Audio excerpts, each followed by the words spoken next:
Svakog petka 15-ak se učenika Varaždinske glazbene škole okuplja u prostorima škole kako bi od poznatog skladatelja, autora brojnih dijela i jednog od najizvođenijih hrvatskih kompozitora Davora Bobića učili kako skladati svoja vlastita dijela. Iz njegove klase, jedinstvene u hrvatskim obrazovnim okvirima, već su izašli brojni mladi glazbenici. Neki su odlučili nastaviti svoj glazbeni put upravo u skladateljskim vodama, a sve ih povezuje ljubav prema glazbi koja je prerasla u životni poziv. Klasa kompozicije je otvorena točno prije 15 godina i prva nastava je imala svega dvoje učenika. I to su danas inače iznimno renomirani umjetnici. Emilijan Konturki, inače, znate, je jedan od vodećih pjevača u operi u Kelnu. A Ivan Josif Skender je inače danas odličan i kompozitor i nadasve dirigent. To su bili moji prvi đaci kompozicije. Evo, danas je klasa broj 15 učenika, što je jedan presedan u glazbenom školstvu u Hrvatskoj, mislim i šire, zbog toga što je kompozicija jako težak predmet, vrlo je kreativan, on je aktivan, ali jako puno se traži i prirodnog talenta i koncentracije mišljenja. I zbog toga možemo reći da Varaždin ima jednu veliku tradiciju, nevjerovatni broj talentirane djece koje gravitira Varaždinu, koji pohađa glazbenu školu u Varaždinu, što smo jako sretni. I moramo voditi se činjenicom da unutar nekoliko godina na Zagrebačkoj akademiji su primljene svega jedan ili dvoje na skladateljsku klasu, što dovoljno govori koliko je to težak i zahtjevan predmet.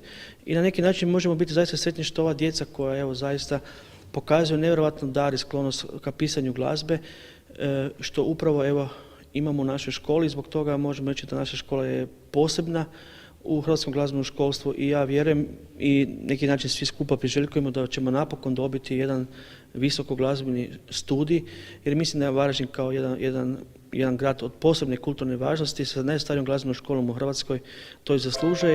Svoja dijela u klasi kompozicije skladaju već mališani od 5 godina.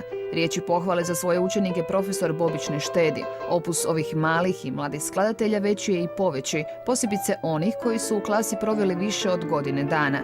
A s prvim znanjem nota mogu početi i nastajati mala glazbena dijela, koja kasnije prerastaju u sve veća i zahtjevnija dijela kako se razvija i glazbena mašta i znanje budućih varaždinskih Beethovena ili Mozarta. Imao sam učenike od 5 godina navršenih života sve do 21, čak sam imao i učenike koji su imali po 38, 39 godina, ali djeca počinju raditi preko crteža.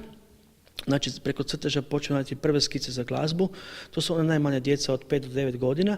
Nakon toga počinju malo teži klavirski preludi. Kad prođu te klavirske točke, nakon toga prelaze u komornu glazbu gdje se povezuju solo instrument sa klavirom. I u boljim slučajevima, u visokim razredima srednje škole, idemo do kvarteta, idemo do kvinteta, seksteta. I nakon toga, ali to je odlična priprema za njihov daljnji studij na visokoškolskoj ustanovi. Ja moram reći, već je 4 studenata koji su već završili, mojih bivših učenika od Kijeva, Graca, Berlina, Zagreba, i to zaista pokazuje rezultat. Ovo je samo primjer ono kako se radi u Rusiji i Ukrajini, pošto sam ja njihov student. Oni također imaju škole za malo talentiranu djecu i prvo se počinje preko crteža. Moram reći da djeca jako vole raditi i glazbu za crtane filmove i na tome smo radili prije nekoliko godina kad smo radili sa Vanimom i rezultat je bila prva nagrada za glazbeni zoo vrtić, što je opet pokazatelj da je najbolji način početka upravo ta slika, pokret, i djeca se uz to već zatim dobiju jednu kreativnost, jedno mišljenje i nakon toga normalno kad se oslobađaju počinje lakši pristup u radu sa kompozicijom. Skladateljsko okupljanje u glazbenoj školi koja ove godine slavi svoju 180. obljetnicu rada počinje već od 14 sati, a ponekad potraje i do 20. Prigoda je to ne za nastavu uobičajenog tipa, već za pravo druženje profesora i njegovih učenika. Smijeha ne nedostaje, kao ni dobrog društva koje povezuje ove mlade ljude. Ja sam jako zadovoljna zbog toga što mi je gospodin Bobić pomogao puno toga da sama napišem i da ću imati prilike 12.12. to sve izvesti. Koliko ti je godina i koliko dugo si u ovoj klasi?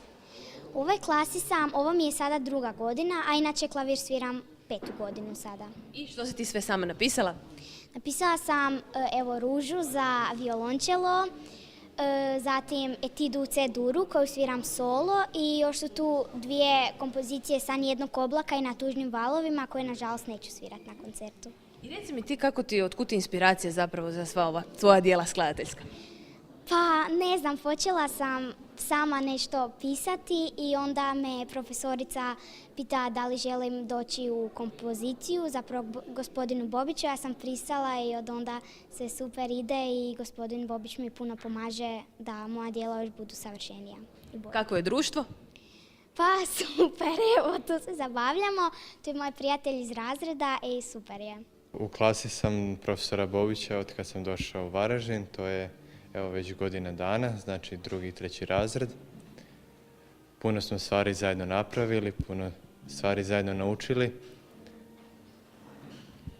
Što ste sve radili, što si ti možda sam napravio, na što si posebno ponosan? Pa posebno ponosan sam na, evo recimo, kraljevsku svadbenu pjesmu.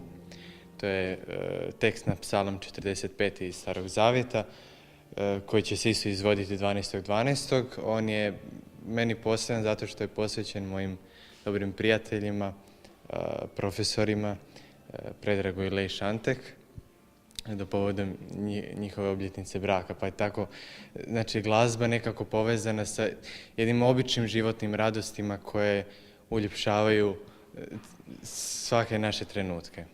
Reci mi koliko je zapravo teško ili lako možda tebi skladati neko djelo? Pa zavisi ako radiš kao mali šegrt svaki dan malo po malo, to stalno ide, stalno se razvija.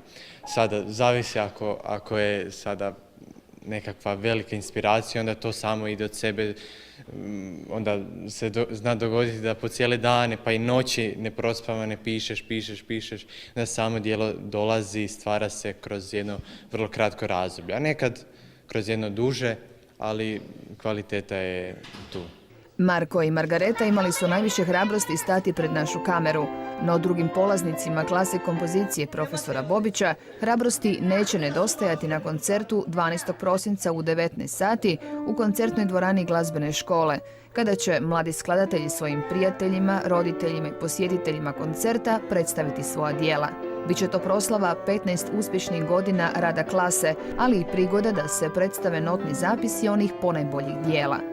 Zahvaljujući predanom pedagoškom radu profesora Bobića, Varaždin se očito ne treba bojati za svoje mlade skladatelje, koji će nastaviti skladateljski krug u hrvatskoj baroknoj kontinentalnoj prijestolnici.